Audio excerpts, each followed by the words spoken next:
Hello, it's Tash here and welcome to episode 3 of How to Renovate.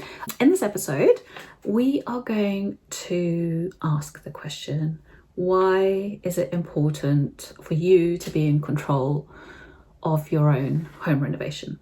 We are going to go through the benefits of knowing your project requirements and the renovation sequence well. It's under control and everything will just get done properly. But as I always say, no matter how good your project manager or your contractor is, you need to know what's going on too. I mean, it's your home, it's your money, and no one else is going to have your best interests at heart more than you are. So for me, renovating for a dream home has never just been about the aesthetics and adding some extra space. You know, our homes are a reflection of ourselves, but they also have to work hard, they have to function well for us, they have to support our daily lives. So there's so much at stake.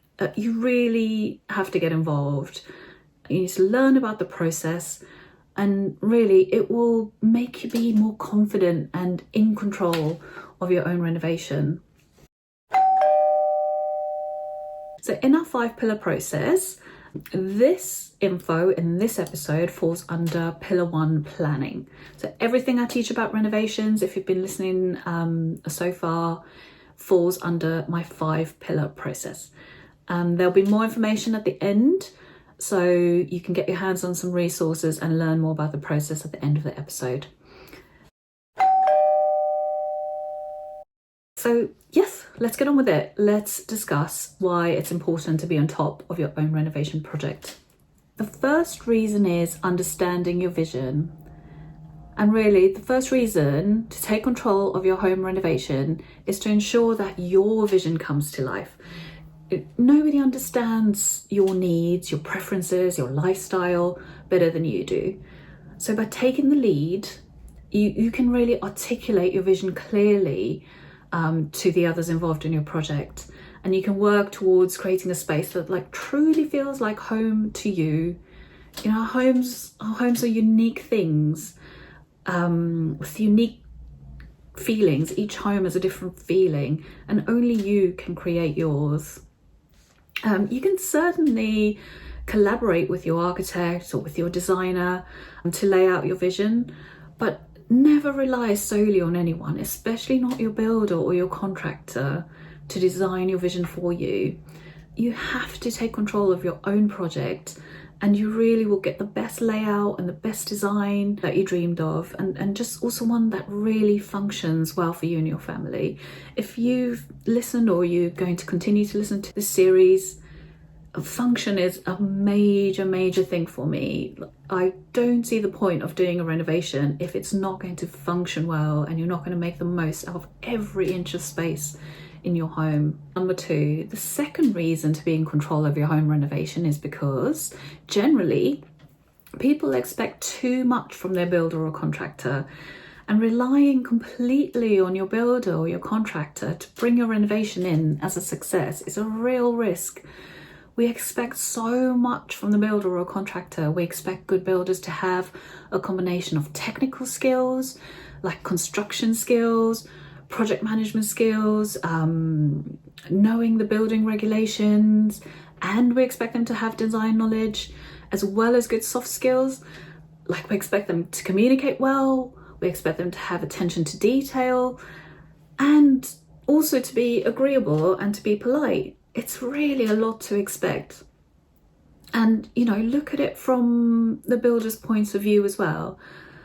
They are having a really hard time at the moment. They are facing material price increases as well as labour shortages. And many of the builders I've worked with are extremely stressed out.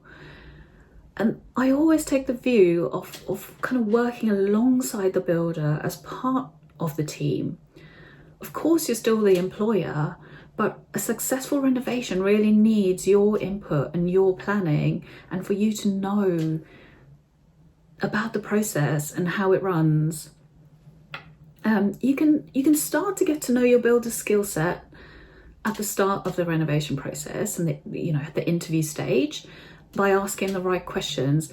And doing this will help you learn what they may have to contribute to the project to make it a success. So you'll learn more about what skills they have and what they might be able to offer to the project. And then also you'll then know where you need to fill in the gaps and what you need to provide to your own project. And builders love educated clients. It makes their job a lot easier. And it means if their job is easier, that the renovation will be more successful. So take some time to really set out your renovation goals, learn about the renovation process. And, if you are there working and planning alongside your builder, I can guarantee that your project will go more smoothly and you will save time and you will save money along the way. Which actually brings us really nicely to number 3, which is to save time and money. So working alongside your builders will save you time and money, but being in control of your own renovation also puts you in charge of your own budget. So finances are often the top factor when it comes to home renovations. But when you're in control and you have a handle on the details of your renovation, you'll have a much better grasp of the budget, and you can keep track with regular budget checks. As you move through the renovation process, you can prioritize expenditures, you can try to avoid unnecessary costs, you can make informed decisions to make sure that the project stays on track and your goals and to the goals you set out. Okay, now we're going to come to time, and I have to admit that time is a tricky one. There are quite a few factors out of your control when it comes to timing. With so many people and suppliers and trades involved in a renovation, it's impossible to ensure that each and every person will do what they say they're going to do at the time that they say they're going to do it. So I found more often than not, there will be timing issues. But there are things you can do to minimize these. The main one is planning. So planning as much of the renovation as possible up front will really help you keep on track of the process. There's a huge amount of detail I can go into here, but establishing a clear plan or schedule at the very start of your project, for example, for your layout, for your materials, for your ordering, for your payments, it can all set you up for a much, much smoother process, which will keep your project running steadily through the timeline, which is a huge benefit to try and save both time and money. So moving on to reason number 4, which is avoiding miscommunication. Oh, this is a big one. So it's really important to be in control of your own renovation to avoid as much miscommunication as possible. Good communication during a renovation is really absolutely essential. And unfortunately, because so many people are involved, miscommunication and assumption is really a common pitfall when it comes to renovation projects.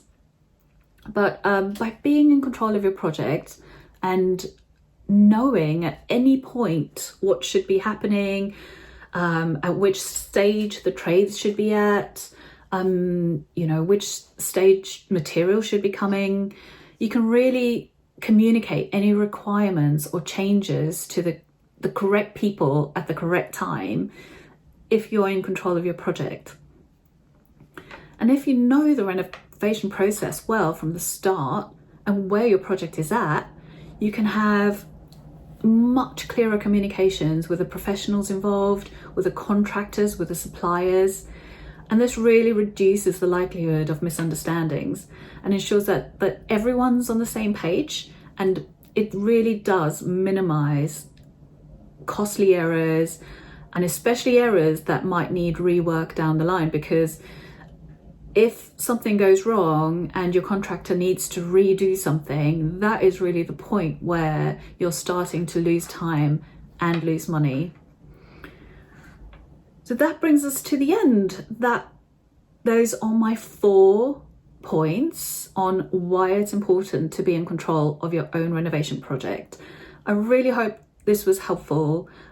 I really feel strongly about this this information I've given you today, because if you can learn about the process at the start and know what's coming, you really do set yourself up for a much smoother project, and one that's more likely to come in on time and on budget. So I really hope that was helpful to you. That does bring us to the end of this episode 3. Have a good week, everybody, and I hope to see you next week for episode 4. Bye for now. For more information on my 5-pillar process for successful renovation, you can go directly to southplacestudio.com/pillars, where you'll find an introduction to the process and what each pillar covers.